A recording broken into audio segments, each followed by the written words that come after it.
মুন্সিগঞ্জে দক্ষিণ কোরিয়ার উদ্যোগে 550 জনকে ফ্রি চিকিৎসা। মুন্সিগঞ্জের টঙ্গিবাড়ি উপজেলার স্বর্ণগ্রাম রাধানাথ উচ্চ বিদ্যালয়ে কোরিয়া বাংলাদেশের যৌথ উদ্যোগে 550 জনকে ফ্রি চক্ষু চিকিৎসা, ব্যাক পেন ওয়ারেন্টেশন, স্কিন চিকিৎসা এবং রক্তের গ্রুপ নির্ণয় করা হয়েছে। কোরিয়ার হিম গ্লাসেস এবং বাংলাদেশের বিক্রমপুর মানবসেবা ফাউন্ডেশনের যৌথ উদ্যোগে এই ফ্রি চিকিৎসা ক্যাম্পেইন অনুষ্ঠিত হয়।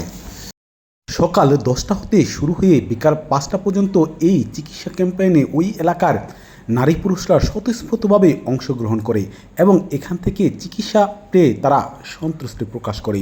হতদরিদ্র অসহায় মানুষকে সেবা দিতে পেরে সন্তুষ্টি প্রকাশ করেছেন বিক্রমপুর মানবসেবা ফাউন্ডেশনের সদস্যরাও। বিক্রমপুর মানবসেবা ফাউন্ডেশন এছাড়াও হতদরিদ্র মানুষের উন্নয়নে বিভিন্ন কাজ করে যাচ্ছে। এছাড়া তারা বৃক্ষরোপণ কর্মসূচি সহ বিভিন্ন কর্মসূচি দীর্ঘদিন যাবৎ পালন করে আসছে।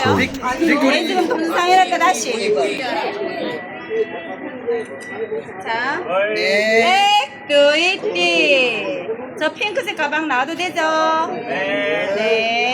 কাজ শেষের পরে কাজের আগে অনুমতি ছিল না, এখন তো সব কাজ শেষ, এখন তো অফিসিয়াল। 자.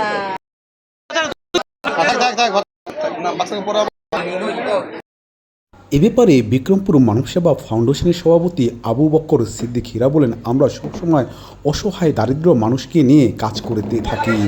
এর এই ধারাবাহিকতায় আমরা অসহায় মানুষের চিকিৎসা সেবা দেওয়ার জন্য আমাদের মানবসেবা ফাউন্ডেশন এবং দক্ষিণ কোরিয়ার যৌথ উদ্যোগে একটি চিকিৎসা ক্যাম্পেইন করলাম। এখানে হতদরিদ্র মানুষকে চিকিৎসা সেবা দিতে পেরে আমরা সন্তুষ্টি প্রকাশ করছি। ডেস্ক নিউজ, বিক্রমপুর চিত্র।